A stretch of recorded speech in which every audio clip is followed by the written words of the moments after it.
In Colorado, assets and debts in a divorce are divided equitably, which is a synonym for fairly.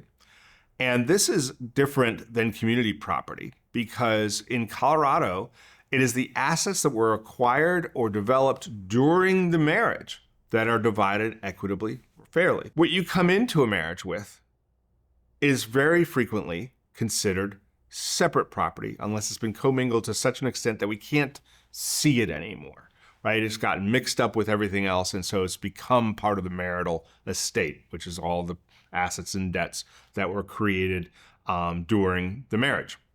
In a community property state, which Colorado is not, this principle does not exist.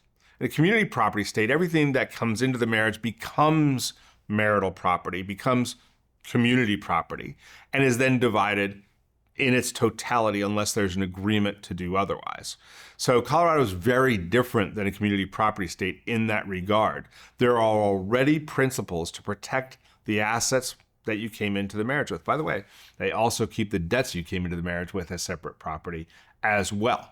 So the differences between Colorado and other states are really important. And if you want a different result, if you don't want to have the notion of uncertainty hanging over your head, an important thing that you can do is to make an agreement ahead of time as to how property will be divided should you ever end the divorce.